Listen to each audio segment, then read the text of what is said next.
The day has finally come. I've got my hose. Now let's plug it in and get some water in there. I'm so stoked. Finally.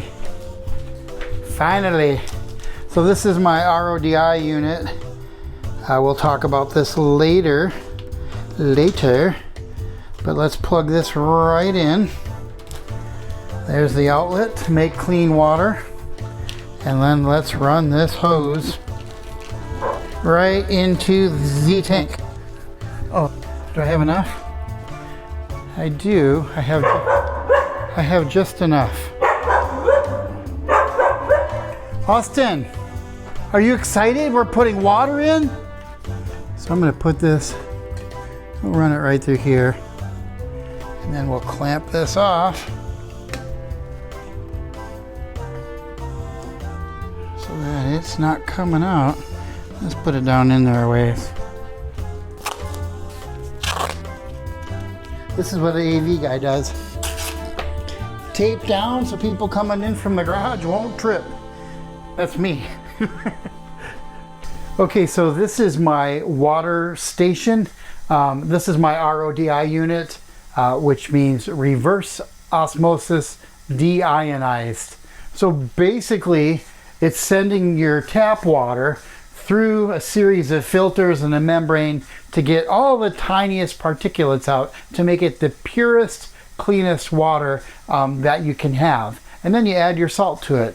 And so what I generally do is pump it out of this system into this reservoir here, which is just a 22-gallon brute trash can. And then I'll show you inside here that I also added a float. So when the water comes through the float, it reaches this level, it automatically will shut off the RODi unit. And then if you see down in here, there's also an optical sensor, which I use first. So it's a little bit lower than the float. And the optical sensor runs up to this little controller, and then it'll turn it off over here with this solenoid. So when it hits the optical sensor, it kicks the solenoid in to back up the unit and shut it off. So those are some safeties in order to keep from having floods. Right now, I've got 200 gallons going in there with no safeties, but I do have a leak detector running on my hydro system that would alert me on my phone. But honestly, I'm so excited I'm gonna watch it the whole time, which will probably be like 2 days. This is how pure the water is. So this is a TDS, which I'll have to look up and remember what it means, but it measures in parts per million. So right now coming in, it's got 151 parts per million. That's just a bunch of little crap that's in the water. And then as it goes through the filter, through the second stage, it's down to 2. So it's almost clean after the second stage. And then coming out where the last sensor is, it's totally clean. So you got it down to 0. So these units are awesome. And then if you have one of these and you just hook it up to a sink, or you can make this portable where you just plug it in when you need it, kind of a thing. It's a great unit to have, because then you're not like carrying 5-gallon buckets from the fish store every time you want to do a water change. You just make your water yourself at home. So pretty cool thing to have. The tape's gone. What the?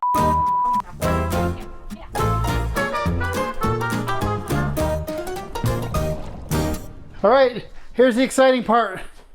Here we go. Camera's rolling. Can you tell how excited I am? This is freaking awesome. All right, I got my little button. There it is. Turn it on. It'll take a minute to get started. Okay, filling a 260-gallon tank through a straw. We want this to turn. I want it to hit the glass. Oh, there it goes.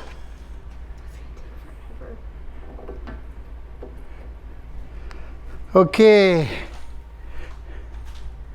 Okay. Stay here and watch it and let me know when to turn it off. Just kidding. Oh my God. All right, that was certainly exciting. putting water in there. It took about 22.5 hours to run from my RODi unit right into here. Now I know what some of you are thinking. You're like, oh, you don't do it that way. Well, you can when there's no livestock in here. I went ahead and ran straight from my RODi unit, put the water in the tank, and I'm going to mix the salt in the tank since there's no livestock. This is how I set up my last tank. So I know that it's going to be okay because it was that time as well. And it's just easier than me filling up 22-gallon brute trash cans, mixing the salt, bringing it over here, putting it in the tank. A little more cumbersome of a process. Ideally, you'd like to just put salt water in to start with so that you're not getting any mix in there. But I'm going to go ahead and show you what it takes for the way I did it last time and the way I'm doing it here. I'm just going to use my C-shape pump and we'll do that next. But before I do that, I wanted to share with you, once I had it filled, I went ahead and finished all my equipment set up. Now, if you've been following along, we talked about the heaters in the last episode. I've gone and moved them into the skimmer section of my sump and adjusted my skimmer in there. So now there's a little bit more room. And I did program my hydros to control them the way that Mr. Saltwater Tank and I discussed in the last episode. I'm rethinking that now. I may change it before I put my livestock in here. Next week is Reefapalooza, California, from the time I'm filming this. And I'm going to talk to the folks at C-Shay that make the heaters and the folks at Hydros that make the controller and figure out what they say to do, whether or not I should have the controller controlling my heaters or just rely on the internal thermostat, which is how I've always done it, and then use the Hydros as a backup. So we'll decide what to do there. Thanks for everyone who commented about that. It's something to think about, and haven't made a decision completely yet. So we're going to do that. And then also people have pointed out, hey, there's a cap on one of your probes in there. Yeah, the probes are just in the probe holders at this point, and they need to be calibrated with solutions. So I'm going to be doing that as well. But right now, I'd like to just show you how easy it was to set up all the Red Sea devices on the ReefBeat app. And that's what I'm going to show you here. So here's my aquarium folder on my phone. I'm just going to click on the ReefBeat app. Here you'll see I've already got some devices set up, but I want to set up a new device. So I'm going to go down here to the device manager, click on that. Brings up this screen, and I'm just going to go to the top and press the plus sign to add a device. Now I'm going to scroll down and find the device. In this case, I want to set up the Reef Mat. So I'll go ahead and click on the Reef Mat, and then you get this screen. It just tells you you want to connect to that device's Wi-Fi. So every one of the devices is kind of the same. You get the setting light flashing on the device, and you connect to that device's Wi-Fi. So you open up your Wi-Fi settings, and you scroll down and find the device. Here's the Reef Mat. I'll click on it. Then it brings me next to put in a password. All ReefBeat devices, the password is password. So you type in password and it'll connect to that device. Next, you'll get a screen that you've successfully connected to that device. From here, it should automatically connect to your local Wi-Fi and then show you available networks. In my case, I'm going to select Hydros since I set up a 2.4 gigahertz network just for my aquarium equipment. So once you've entered your password, it will connect to your local Wi-Fi network. It'll ask you one more time to join.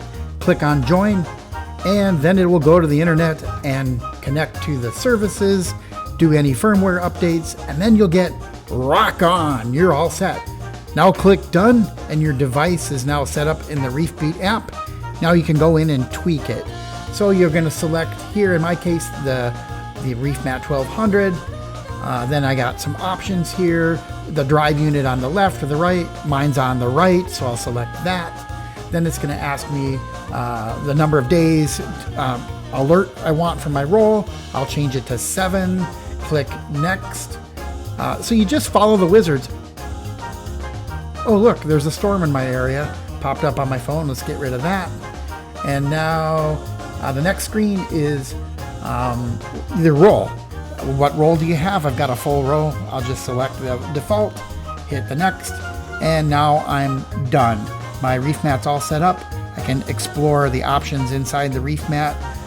Here's the different things it graphs for you. It has manual, advanced, so you can look around. Each device has a different screen, different options you can do with it. So go around and explore here, and then when you're done doing all the different things you want in the setup, you just exit there, and that's how you set up a ReefBeat device, and they're all the same. So now that you've set this one up, you'll know how to do the next one. Pretty simple and pretty cool. Okay, it's 1:35 in the morning. My wife took the dogs to bed a couple hours ago. I'm still down here working on the tank because I'm so stoked there's water in there. I turned my return pump on a couple hours ago, ran the thing here while I was still filling up my sump, and it was leaking at the fittings. So I ended up taking it out, putting some different hose clamps on there, closing them with the pliers, and it's still kind of leaking around the hose.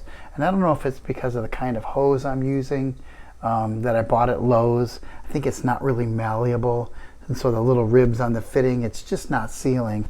So I've got another piece of hose that I used on my reef tank a couple years ago. Actually, this is a used piece of hose.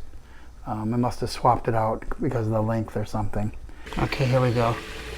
You can see down there, let me try using the zoom feature, that it's just kind of leaking. Okay, this is the piece that I'm going to replace. So I'm going to take these little hose clamps off. This is where I think it's failing, right here. It's leaking along here and along here.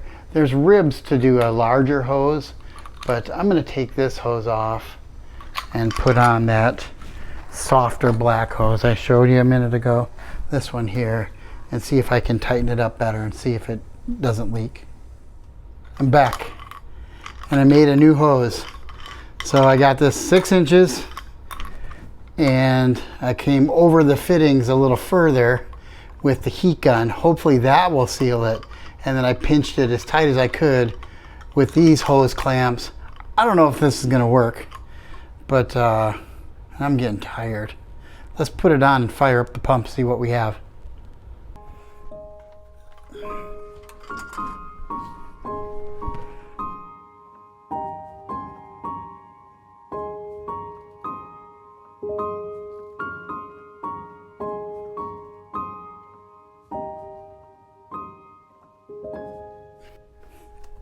Okay, that's all tightened down there.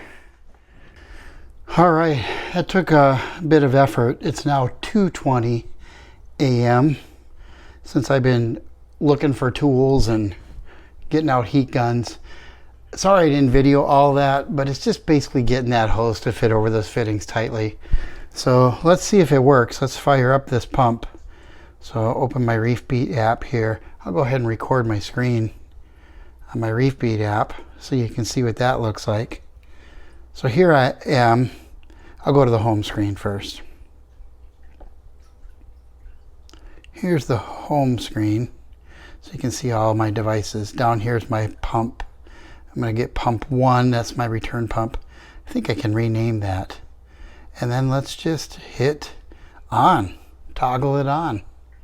Hit save, and it should come on and start pumping, and then we'll see if it leaks. So far, so good. This is making a lot of noise down here because I don't have my valve set correctly yet, and I don't have my auto top off set up, so it's not sensing. I'm not sure of the sump level, so I got to get the water level right and then the flow correct. But looks like we solved the return pump problem at 2:30 in the morning. It is no longer leaking. Okay, there it is. No more leaks. Got that working properly. But it looks like my sump's a little low. Possibly my flow rate's a little low. So time for bed, and we'll adjust those things tomorrow.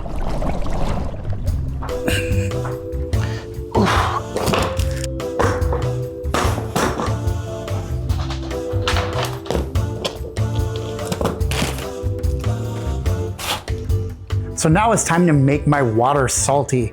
I've got my box of Red Sea Coral Pro Salt. I've got my Hanna Checker, which I'm going to go ahead and calibrate with a solution so I know that it's exactly accurate. I've also got my Seashave Voyager pumps to mix it all up, and I'm going to be mixing it right inside the tank. Now I'm doing it this way because this is a brand new tank, there's no livestock in there, and I'm gonna go very slowly. So instead of talking about it, let me just show you. Okay, first up I'm gonna set up my Voyager pumps inside my tank here. And these are where I'm gonna mix the salt. I'm gonna put it in right here at this pump. And it's gonna blow the salt and start dissolving it right in the water. And I'm actually gonna use 2 of these. So I think I'll put one a little lower over here, blowing back at it. Okay, here we go. My first scoop of salt.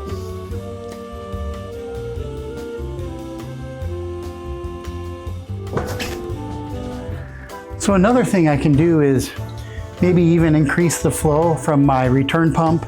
But I don't want to have to adjust the gate valve, but I can adjust my flow pumps here in the ends and make them crank a little bit harder so that I get a little bit more flow in here and dissolve that salt a little quicker. So I'm just going to go into the ReefBeat app here, and I'm going to make a custom setting for my wave pumps. Just call it adding salt. And I'm going to crank the pumps up to 100%, and then with no wave in there, and then that way the pumps will just crank and hopefully mix the salt a little bit faster. And then we'll put it back to a nice wave for the fishies. I'm just going to call this adding salt and make it a custom setting. So you can see there now I've got both my wave pumps cranking at 100%. So this first box will make 160 gallons of salt water. So I'm going to go ahead and slowly put in an entire box. And then after that, I'm going to go really slow and check along the way with my Hanna Checker. And I'll probably stop around 33 ppt and then just very slowly bring it up to 35 ppt after that. Now, I do have a concern because I'm using the Coral Pro Salt, which apparently doesn't store great. It should be used right after you make your salt water. But I don't have any residents in here. So I've got nobody making waste, anything like that. And I'm not gonna have any fish here for a little while because I'm going out of town. So it's really like I'm storing water. So I think I'll text Mr. Saltwater Tank and ask him about that.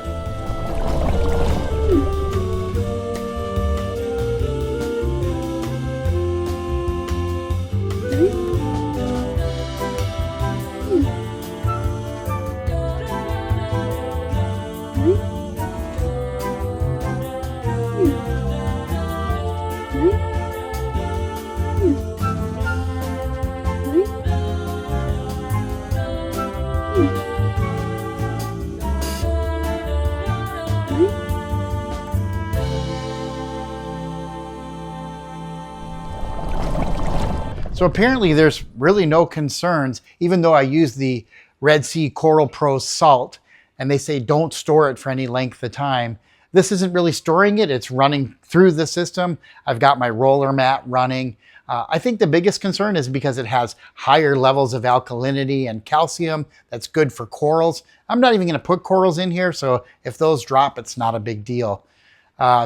So before I leave you this week, I do want to share a couple of things that happened while I was setting up, that if you're setting up a tank, things to watch out for that I just didn't know. Now I put RODi water in here for the first couple of days before I added the salt. But I also had my Red Sea 3-in-1 auto top-off system running.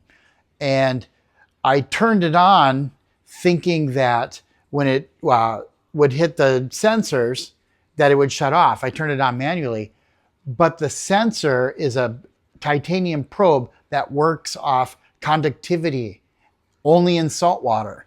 So I had fresh water and I have it running and my sump just kept filling and I couldn't really see it behind my roller mat. So I'm looking and I'm like, it looks like it's getting really full. And I stick my head back there and it's getting really full.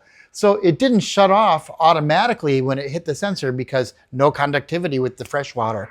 So something to look out for. And the second thing that I found a little tricky was adjusting just the right amount of water in my sump at the right level of the auto top off system and having it flow through without the level changing. And you have to adjust that gate valve down in there just right with the flow of your return pump. Now my other tank doesn't seem to be as sensitive. Like if I change the flow rate on my return pump, it seems to stay pretty level. This tank seems a little more sensitive, so I had to spend some time tweaking that valve to make sure that it was at a constant level, and then that way the auto top-off system would work correctly. So next week, or the time that you're watching this, this comes out on Saturday, and I'll be at Reefapalooza, California. So next week, I'm going to show you some things. I'm going to visit some of the vendors of the equipment I have here and ask some questions that I have about the gear. And then I'm ordering fish. So I can't wait to put fish in here and talk to you about something other than equipment. This is the point where I say thank you everybody for watching. We're, I think, 12 episodes into this series. I'm having a ball. I hope you're enjoying it. Do all of that YouTube stuff. Click on the like button, subscribe, make sure you comment. I love reading the comments. And hey, we'll see you on the next one.